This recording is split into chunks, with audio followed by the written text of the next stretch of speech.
Over the past few months, a twisted killer, a nonagenarian avenger and a talk show host with a deadly interest in the occult have reinvigorated an indie film business that had been in a prolonged slump.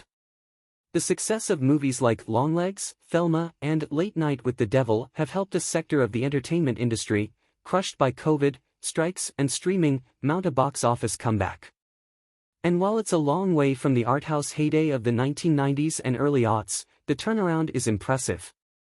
We've had some of our biggest hits to date, says Elise Fedorov, distribution chief at Neon, the studio behind the horror thriller Long Legs.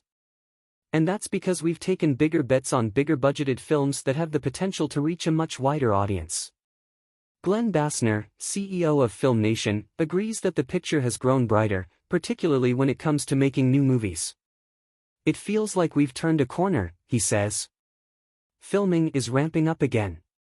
There isn't the same backlog of projects that needed to shoot all at once when the strike ended. As the Toronto International Film Festival kicks off this month, executives like Fedorov and Bassner will touch down in Canada with renewed optimism. They're heading north to generate buzz for the movies they hope will be in the Oscar race, while also searching for the kinds of fare that can draw crowds. After all, TIFF is not only a showcase for completed films with distribution but also a place where studios can shop for movies and packages trying to find a home. Sales agents are also hoping that the good vibes permeating the business will make studios more willing to write big checks and spark some of the all-night bidding wars that have been absent for a while. People are feeling more confident, says Sarah Labuch, acting Senior VP of Sales and Distribution at Protagonist, which has 4 films debuting at TIFF. And it seems like there are a healthy number of buyers traveling to Toronto. This year's festival will host premieres and gala screenings for the likes of The Piano Lesson, an adaptation of August Wilson's supernatural look at the legacy of slavery that Netflix hopes to turn into a Best Picture contender, as well as Neon's Honora, a farce about a stripper and a Russian oligarch's son that won the Palme d'Or at Cannes, and Focus features Conclave, a Vatican-set thriller. There will also be movies for sale that might end up filling the release slates of the indie distributors. They include Nutcrackers, a family-friendly comedy from David Gordon Green and Ben Stiller, Relay, a thriller about corporate whistleblowers with Riz Ahmed and Lily James, and The Deb, a musical comedy about a debutante ball that marks Rebel Wilson's feature directorial debut.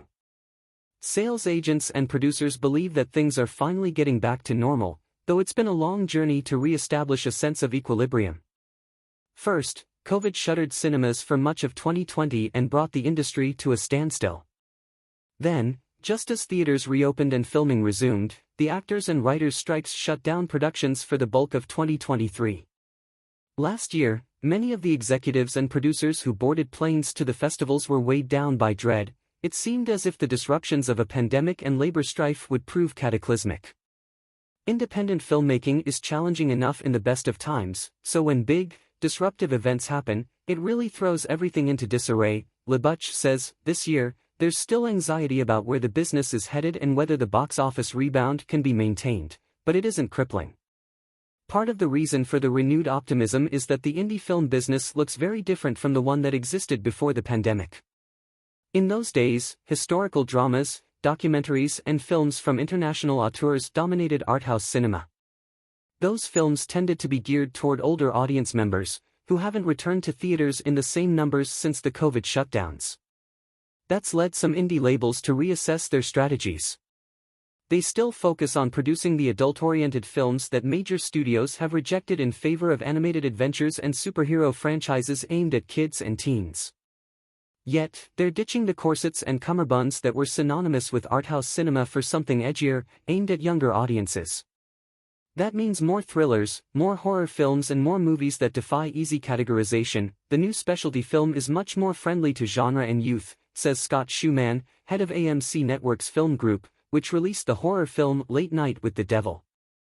It's less compartmentalized. You're seeing things that are more political and unique. Films that may start off in a familiar place, but quickly move into something that doesn't necessarily fit neatly in a box.